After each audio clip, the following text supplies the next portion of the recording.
Hello!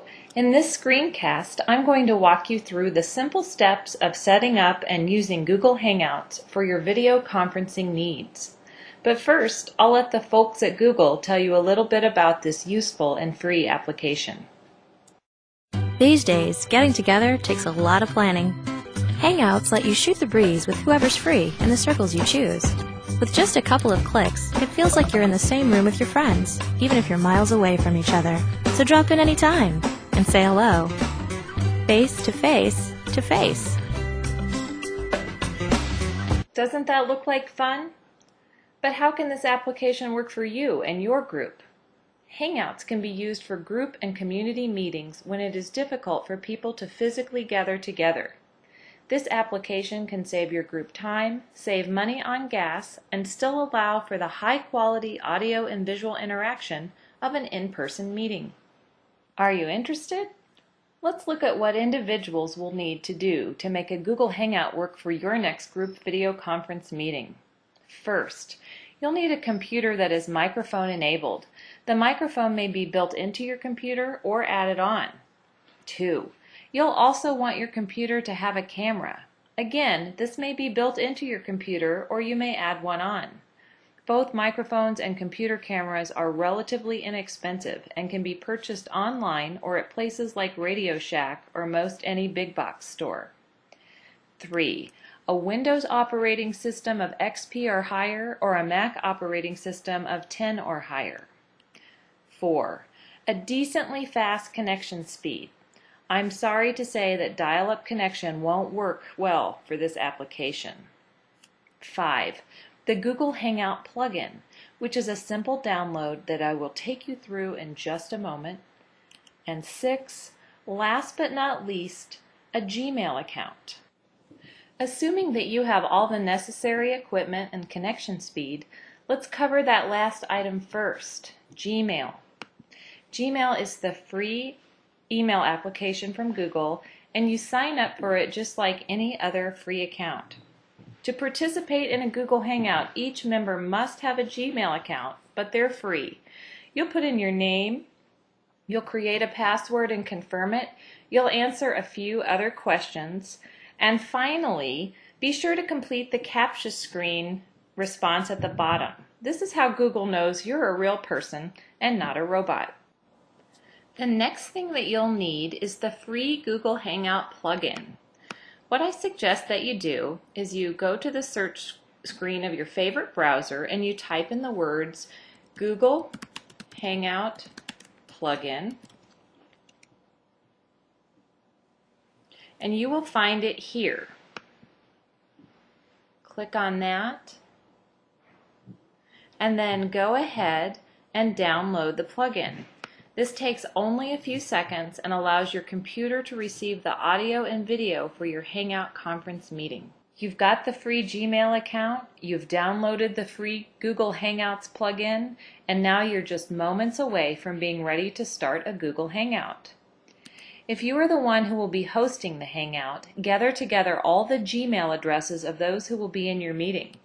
Also, if possible, have the phone numbers too, because sometimes there are connection problems, and if you have phone numbers, group members can join by telephone. Set a meeting time and date, and I recommend that everybody try to get to the Hangout about 10 minutes in advance of the meeting, and the facilitator may want to get there just a little bit earlier than that. And now, in your address bar, type in plus.google.com. So make sure that you're already signed into your Gmail account when you put in the plus.google.com. And then you're going to see over here on the left-hand side, you're going to see an icon menu. And what we're looking for is the Google Hangouts icon. If I don't see it, I'm going to click on More, slide across to the right, and there it's going to be. It's bright yellow. I'm going to click on that. And then in the upper right-hand corner, you'll see a red rectangular box that says Start a Hangout. Click on that. And then we're going to wait for the Hangout to load. And as soon as it does, this is the screen where you or another group member, perhaps the group secretary, We'll put in the Gmail addresses of the people you are meeting with, and you can put up to 9 addresses in for a Hangout. Keep in mind that people who are anticipating a Hangout invitation need only be logged into Gmail. They'll see an invitation pop up on their screen, and they need to only click on it to join the meeting.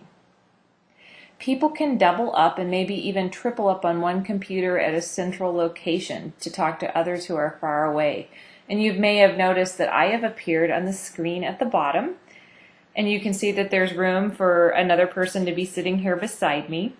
And once you've joined the Hangout, you'll know it because you'll be able to see yourself down here on the bottom of the screen.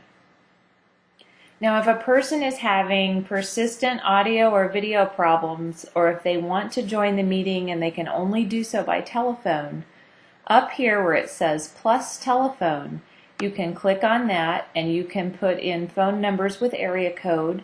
Phone numbers in the continental United States are free to dial with Google Hangouts.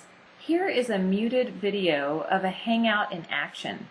And in this session, you will see the larger video change as people take turns talking. All members of the video feed show up along the bottom, but the person talking is featured in the larger window. And a caveat is that if 2 people talk at once, it can sometimes cause audio problems. It's good for meetings taking place on a video conference to follow the same rules as in-person meetings. It's always helpful if there's an agenda and a facilitator, and of course, people should take turns talking.